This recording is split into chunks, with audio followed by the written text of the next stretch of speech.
All right, it is day 222 of the war in Ukraine. Some major news out of Denmark this morning. The Nord Stream 1 pipeline has apparently stopped leaking. And as you just heard Florida Senator Marco Rubio talking about an attack on NATO territory, he says that is very much on the table right now. For more on all this, let's welcome in retired Air Force Brigadier General and Newsmax contributor Blaine Holt. General, good morning. Happy Monday. Good to see you. Happy Monday. So, General, the Nord Stream pipeline apparently has stopped leaking after the damage from a week ago. What does that mean? I think that just means to clean up valves, midstream pipeline type things that the Russians have to actually cut the artery and turn it off, and that's good news. I mean, that's actually encouraging. But they're not going to flip the switch on the spigot there and turn it back on anytime soon. No, my understanding over the weekend is that to get the proper equipment in there to repair both pipelines could take as late as May, because you're getting into sea states and weather patterns in the Baltic that are very, very tough to deal with anyway. So it may take quite some time. Okay, we just played a soundbite from Marco Rubio, Florida Senator. He was on a lot of the programs yesterday. Wondering what you make of that. I'm not wild about the term saber rattling because I do think there's some truth to what he's saying.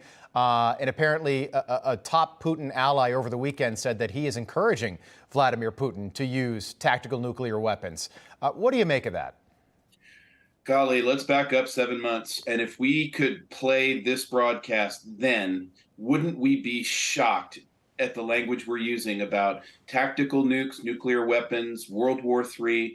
We really are in a very bad place, absent diplomacy, which I don't see any. And to Senator Rubio's point, NATO war planners and American war planners at U.S. European Command, they have been planning for decades for all eventualities. So it's not we start to plan in an attack scenario on Poland. We know very well what we'll do in those scenarios. The New York Times took the other angle there with an article on Sunday saying Putin's threatening nuclear weapons again. Is he serious this time? And the article went on to say that most experts say no, but the odds have increased. So to your point, General, maybe more than saber rattling. I want to play you a soundbite from the NATO Secretary General on Ukraine joining NATO and that possibility. Take a listen. NATO has an open door policy, and every nation, including, of course, also Ukraine, has the right to choose its own path, including what kind of security arrangements it wants to be a part of. At the same time, any decision on membership has to be taken by consensus. All 30 allies have to agree. General, is there any way that Ukraine is fast-tracked through the NATO application process?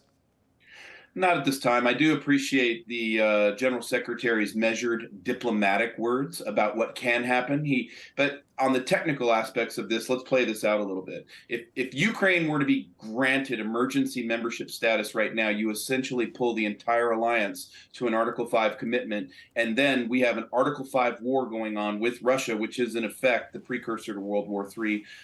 It would be far better, and I think it will happen, that Ukraine can be a NATO state one day, but not till after this conflict. Did you hear Vladimir Putin's speech on Friday morning? We finally got it translated. A real stem winder. He accused the United States of Satanism. That's nice. Yes. I don't know what that means, but that was nice. But we should get into the other elements of that speech, which are very, very chilling indeed, because he refers to the West as Anglo-Saxons. He's using historical arguments that go back to Peter the Great. He's airing every single Russian grievance that ever existed between East and West. And that does not sound like a person who is looking at ending a conflict anytime soon. In fact, it sounds like someone who's about to ratchet one up. General, 30 seconds, and we'll get back into this a little bit later on this morning, but what are you hearing about his mental state and his inner circle?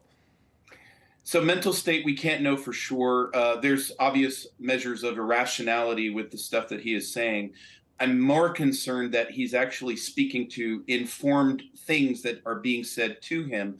The inner circle is starting to break apart, and they're getting very nervous. And we can see that with the pressure on Shoigu right now. He may be the first one to lose his job. All right, General, when we have you back, I want to talk a little bit more about what happens if Vladimir Putin does do any of this, if he does use tactical nukes, or if he does attack a NATO country. We'll get into that in just a little bit. General Blaine Holt, good to see you. As always, thank you.